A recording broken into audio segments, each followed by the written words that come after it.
Before the sidebar conversation spins out of control, we will officially bring our committee meeting to order. Welcome, everybody. Good morning to you all. Before we turn to you folks for our CIP, we have a very controversial item that I believe is our first item. Is that correct, Dr. Orland or Mr. Drummer? The thou shall not park in a electric vehicle parking space bill? Exactly, right. There are several, I don't know exactly how many, but there are charging stations in public parking spots around the county. I've seen a few, and they have a little sign that says no parking except for plug-in electric vehicles. However, there's nothing in the county code to prohibit parking in that zone, so the police could not issue a parking citation for someone who parks a non-plug-in vehicle in a plug-in vehicle parking spot. This bill would remedy that situation and make it a parking violation to do so. It has a definition of a plug-in electric vehicle, and the definition was actually taken from a state bill that was not enacted from 2 years ago. The state did put the state did enact a bill that defined a plug-in vehicle last year, and in 2013, and in fact, we've got an amendment to the bill that would make it consistent with the current state definition of an electric plug-in vehicle. The two changes being the bill itself requires that the vehicle have not been modified from the original manufacturer's specifications, and as was pointed out by the lone speaker, Mr. Hartman, who's an owner of a vehicle, and by other written testimony we received, you're leaving out a lot of vehicles that are converted, gasoline vehicles converted to electric plug-in vehicles. And the state definition has taken that out as well. And the other change is the original bill was the vehicle must have a maximum speed of at least 65 miles per hour. That's been dropped to 55 miles per hour in the state definition. And we believe it should be consistent with that. These amendments are, these would conform it to the state. There's something that was requested by the lead sponsor, Councilmember Reamer, after the bill was introduced. Thank you, Mr. Drummer. Let me turn to Mr. Reamer and thank him for his leadership with respect to this, and to offer any observations and any additional thoughts he has before we take further cliffhanger action. Here.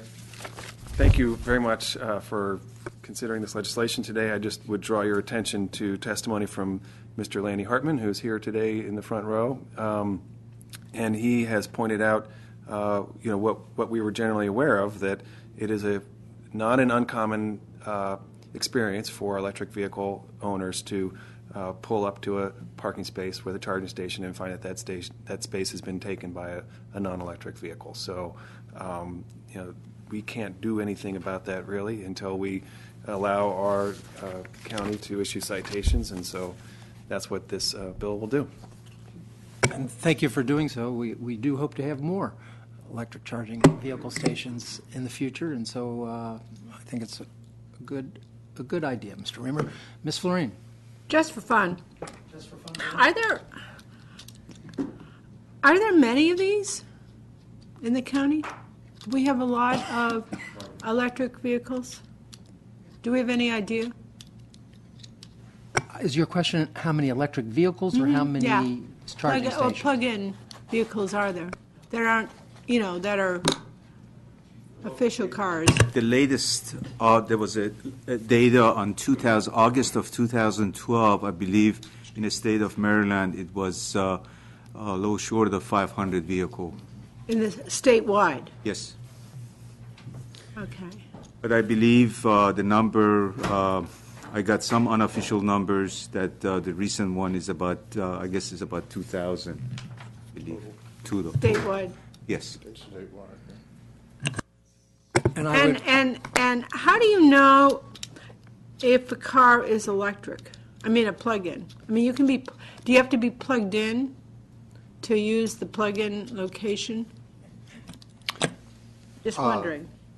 Rick Siebert from the Department of Transportation. I'm the issue manager on this, so I'm also representing the executive. The executive is not opposed to the legislation, but you bring up a very good point, Ms. Florine. I think from an enforcement point of view, it's going to be very problematic for both the police and DOT enforcement officers to be able to know what an electric vehicle is.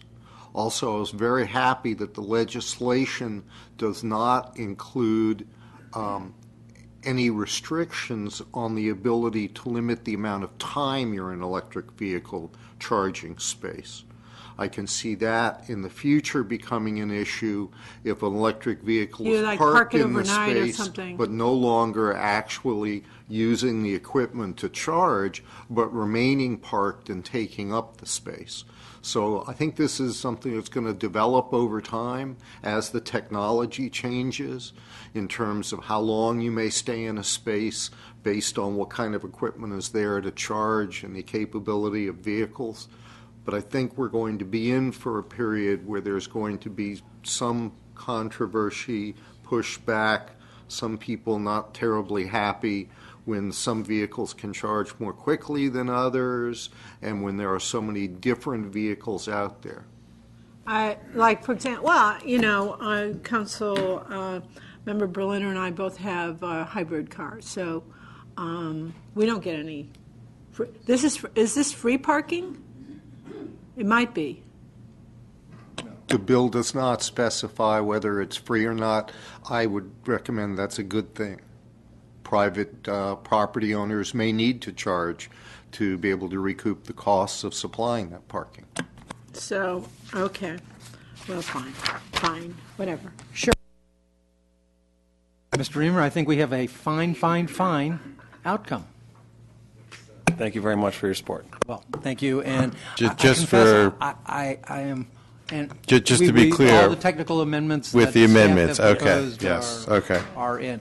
I am curious as the enforcement set of issues. I apologize. I kind of think it should be obvious that if a car is using a electric vehicle space, it will be plugged in. Now, there might be some people who literally takes the plug, opens the hood, and closes the hood, which we understand has happened in some instances, so that it looks like it's plugged in, but it's plugged into nothing.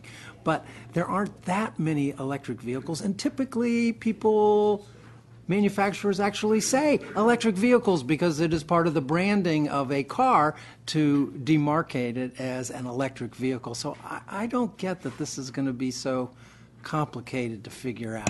Well, I don't think that we're saying it's going to be so complicated, but you'd be surprised at the... Excuse me? We're not saying it'd be so complicated. There will be some complications. However, you'd be surprised at some of the ways people try to get around. Yeah, well, but I take it the county executive is not supporting the bill, just not opposing the bill. Is that correct? That is correct. Thank you. I would just say that somebody asked about, do you have to be plugged in? As Councilman Florine, the bill doesn't require that. You know, it's possible that somebody could have a charging station and two spaces that could use the same station, and then you couldn't both be plugged in at the same time.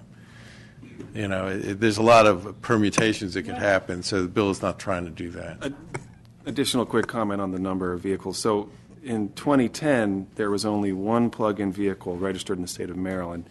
There were 657 in 2012. So the number of vehicles is growing rapidly, and this is going to be an increasing issue in the future. And as Rick said, Mr. Siebert said, well, you know, there'll be plenty of things we're going to have to address as this kind of vehicle becomes more widespread. And we have other legislation that I believe you're a co-sponsor of, and I believe Ms. Florine is as well, that calls upon all new construction to provide for electric vehicle charging stations, because actually I think it serves our county to try and create a context in which people have a great deal of confidence that they can charge, and we want to promote this activity. So we're going to be having more of these kinds of conversations over time. But thank you for this one. I think we're done, Mr. Drummer, on this bill. Now,